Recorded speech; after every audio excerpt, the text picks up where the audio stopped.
Hello and welcome to the editorial analysis of the Hindu. Today we shall be discussing the editorial of the 5th of September. So coming to the first article, putting accident victims at the center of vehicles law. Now I'm sure by now all of you know that the Motor Vehicle Amendment Act is what has been passed. This is what is very much popular on social media. It is also very much in news also. Now this was the law that was passed by the Parliament in its recent session. It is important at this point of time because the rules that have been passed have been implemented from the 1st of September. So this is very much in news. It has become popular. The fines are what have increased, and all of this is what is making news on social media. So coming to the analysis that is important here. First and foremost, you should know that the editorial is discussing that it is not only this particular amendment, but in the past also all the laws that are related to the motor vehicles and rules related to the vehicles running on roads, there is one common thread amongst them, that the focus of all of these laws is what is on primarily a deterrent aspect. Now basically what is this deterrent aspect is that suppose one wants to prevent accidents, then in that particular case we are focusing on ensuring that there are fines if a person is driving without a helmet or without a seat belt, or if is not following some norms and regulations of speed. All of this is what is the focus of the law. So law is only focusing on one aspect, that is vis-a-vis the deterrent aspect of the law, but the other aspect that should be focused upon is that on the victim. What if an accident does occur? What will be the situation of the victim in that particular scenario? The victim often goes not bothered for, not much focus is there on the victim, and that is one area which is being ignored time and again, and even these amendments have ignored it, is what is being claimed by the editorial. That means that in a nutshell our laws on motor vehicles are what are very much lacking a victim centricity. So that is the entire analysis that has been made here. The second issue that has been discussed is with regards to the insurance compensation. Now as I've discussed, there needs to be focus on the victims, and this is through insurance compensation. Now basically if there is a death that does take place in an accident, then the compensation will be 5 lakh rupees, and if there is a grievous hurting that is done, grievous injury that has been caused, in that particular case the compensation will be rupees 2.5 lakhs. Whereas if the case is that of a hit and run, then in that case 2 lakh rupees will be given as compensation if there is a death, and 50,000 rupees will be given as compensation for grievous injuries. So these are some facts that you need to remember. This is something that is important. Another thing that has been discussed here is with regards to the treatment being cashless. Now this is again important. Basically the law has a provision that in the first 60 minutes, now the first 60 minutes after any accident are considered as the most important. It is in this particular time period that the life can get lost or it can be saved. So this hour is what is known as the golden hour. So the law has a provision that any person who is admitted in the hospital during the golden hour, his treatment will be cashless. Nobody is going to ask any question, no question asked. Treatment is what will be provided to people, and this is with the interest of saving more and more lives that are being lost due to accidents. So that is what is important. Also the law has a provision for compulsory insurance of all road users to be paid from the motor vehicle accident fund. So this is a fund that is going to be created under this particular law. So that is what is a newer development. Also some concerns are what have been talked about in the editorial. What are these concerns? Now basically a question can come on these concerns, that means what are the shortcomings in this particular law, or what more needs to be done. First and foremost, what needs to be done is that a formula for compensation has to be established. An example is what has been given in the editorial, where it has been discussed that a person who was a homemaker, she had an accident and she lost her life. Now basically a compensation was what was to be given to her and her family. Now this compensation was calculated at 6 lakh rupees initially, but once the company got to know that she was a homemaker, the company immediately reduced the compensation to 2,60,000. Now what is the criteria of not considering a homemaker equivalent to anybody who is employed? This discrimination is something that is very, very vague, and this is what needs to be done away with. A fixed formula for compensation is what has to be established, which is just for every single person in the society. So that is one of the issues that needs to be addressed, which has not been addressed in this particular law. Another issue is with regards to the implementation at the ground level. Now the problem here is that even if we have a stringent law, we have that there will be high amount of fines that will be charged. Eventually the fines will be charged by the government officials. What if there is no government official at traffic signals, which is often a common case in India? Then that needs to be corrected, which means that at the ground level implementation of this law is what is important, and it should take place. As of now, the problem is that of poor road infrastructure. We have a poor response time. All of this is what needs to be corrected, and that is what has been talked about. The third issue is with regards to procedural delays. And what are these procedural delays basically? Now what happens is that a person who is filing a case for compensation after an accident, in that case the tribunals are very much slow in their response, and this is what results in several delays, and this is what needs to be corrected.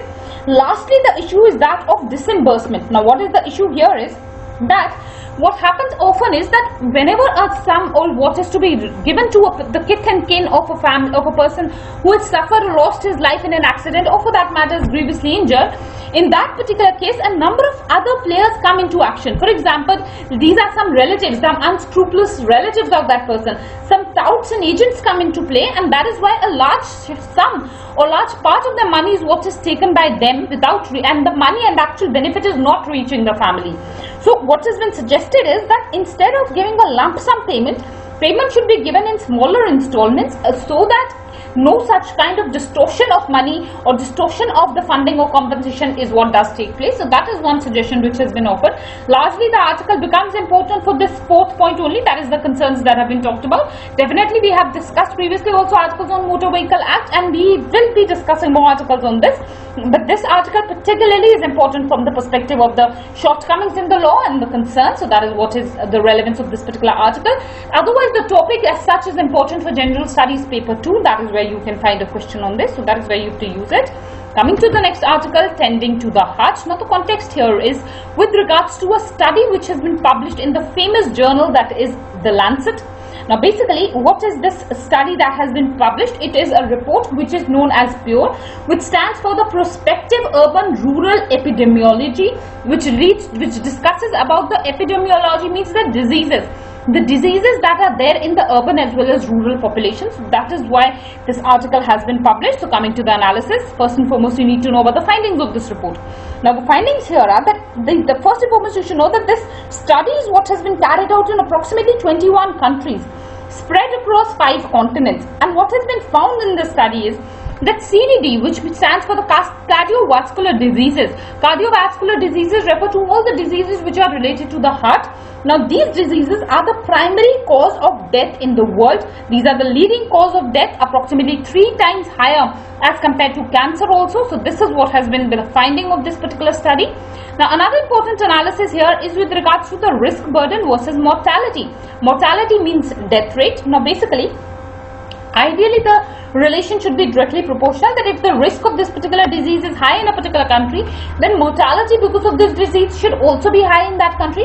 But clearly this report is highlighting that that is not what is the case. The case is inverse rather, which means that in a country where the risk is what is high, for example the Western countries, the risk for cardiovascular diseases is very high. This is because of the lifestyle in these Western countries, where the life is more sedentary and people are not working very much, not involved much in physical labor, and the food habits are such which is more oriented towards fat foods.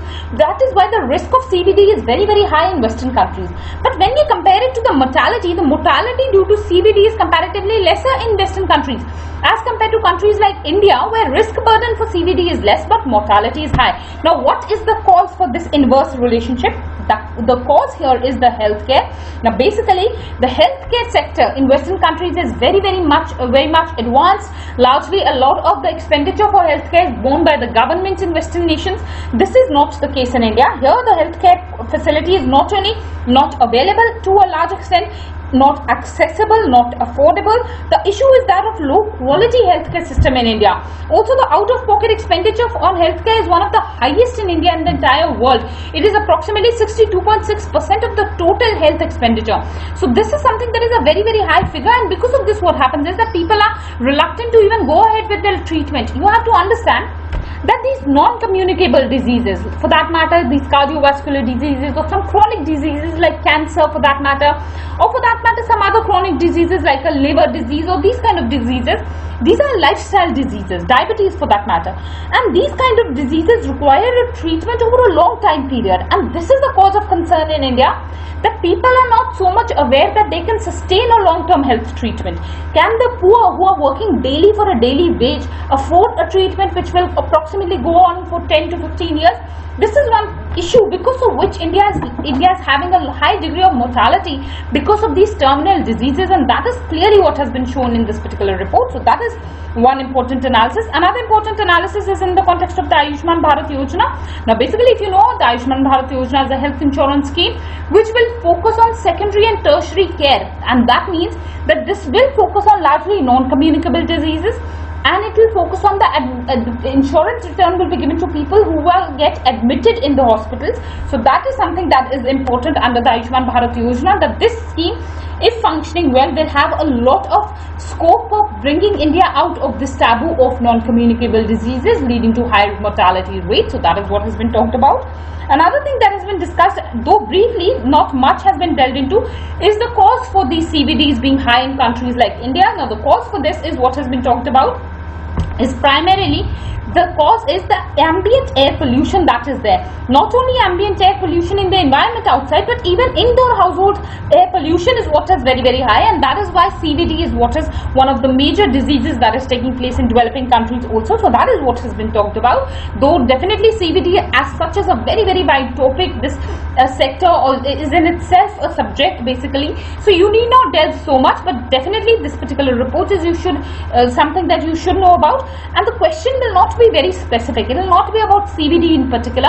The question could be that India's challenge of health sector, that is where you can highlight that India is now facing a newer challenge of non-communicable diseases and what can be done, and that is where you can link it as such, and that is how you have to use this particular topic, and that is how this will be relevant. So that's about this particular topic.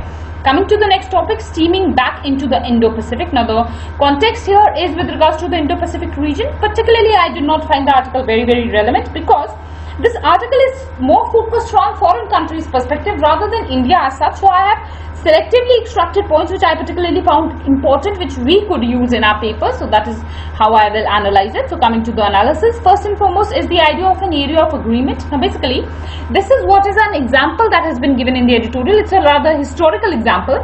Now this is of a past time during the year 1964. At that point of time, it was the time when Cold War was what was going on, and that point of time it was believed by the US leaders, and it was accepted by India also, that India could be an area of agreement. Why India could be an area of agreement? Because at this point of time, India had warm relations with both US as well as Russia.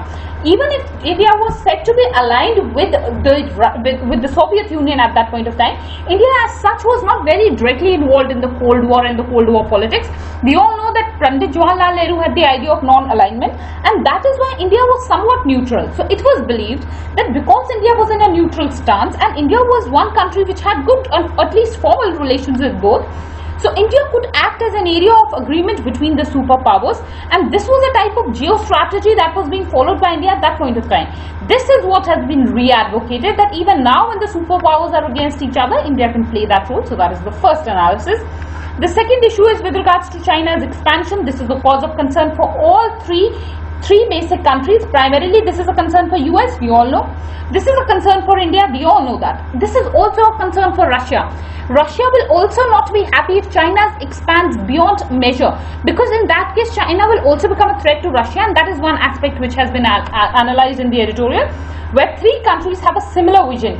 US, Russia as well as China, they are all not wanting much expansion of China, or even if China is expanding, at least they want that some degree of restraint is what should be ensured, or some balance or is what should be developed, and that is one area of agreement between these three countries, where these three countries can link and India can act as the link between US and Russia. So that is how it has been analyzed. Another issue is with regards to India-Russia friendship. This is what I have been discussing more recently, because Prime Minister is in Russia at this point of time.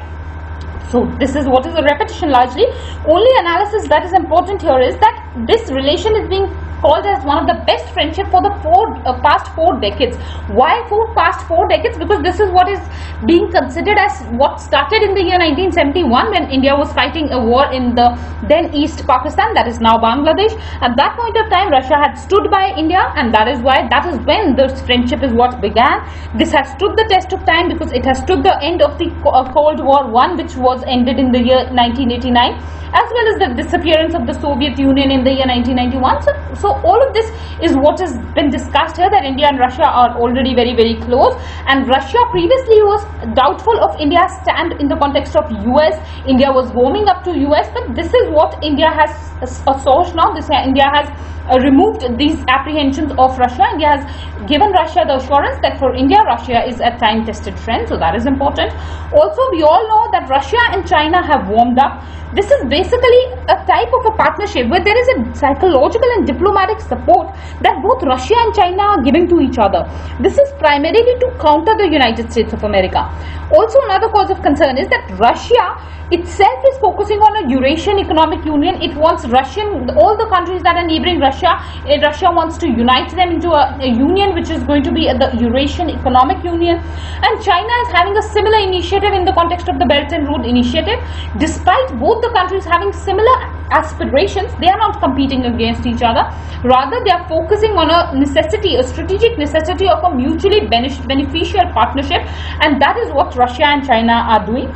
But India should not be wary of this, is what has been discussed, because recently when the issue of Kashmir was what was being discussed in the United Nations Security Council, Russia and China took opposing stands, where Russia supported India contrary to China, who supported Pakistan. So that is what has been discussed here. Another thing that has been discussed is largely a key word which I had extracted. This is Asia's multipolar age. This is what has been a phrase that has been used by India's External Affairs Minister. You can use it in your papers as well.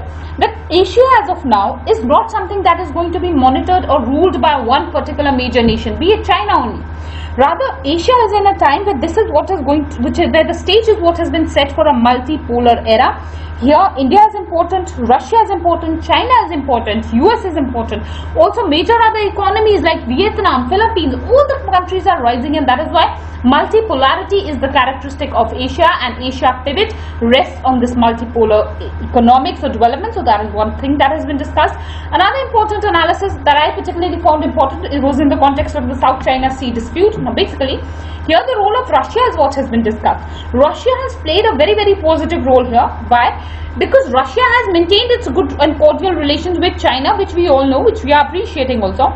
But similarly, Russia is also maintaining a cordial relation with the opponents of China in the South China Sea dispute. Primarily, Vietnam is important here. Russia and Vietnam have a warm relation, and this again is reflecting that countries can have friends who are enemies with each other. And that is the newer type of geostrategic alliances that are being formed, and that is what is the new geopolitics that is developing, and this is what is important for us. So these are the points that I particularly found important. As such, an article on this kind of an analysis is read, but definitely Indo-Pacific as an area is important, and you can basically use this article as a fodder material for catering to your answers or views. If the question does come on any international relations, so that is how the article is relevant. So that's about this article.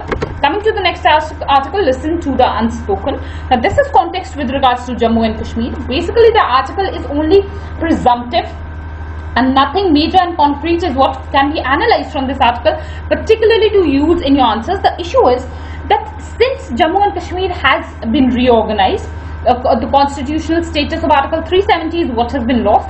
Since that particular point of time, Jammu and Kashmir, the people of Jammu and Kashmir are suffering because communication networks in Jammu and Kashmir region are what have been suspended. And this is what is going to result in deepening of alienation in the minds of the people of Jammu and Kashmir. Whenever I have discussed Jammu and Kashmir, the Pulwama attack, I had told you time and again that the problem is not that Pakistan is attacking India. The problem is that the people of Jammu and Kashmir are alienating from India, and that is what was time and again an opinion that was being generated. And this is what has been discussed in this article. It is discussing that how, despite the fact that the rest of the country is believing that this is what is the landmark judgment, the people of Jammu and Kashmir have not been taken into confidence. What they are thinking is not brought to the forefront, and that is one of the issues that has been discussed in this editorial. I have only included this particular piece of editorial because I wanted you to just give it a read, just skim through it. Nothing major to reproduce in your answers, but definitely you should know about these developments. So that is why I have included it in our discussion today. So this is basically only a continuation.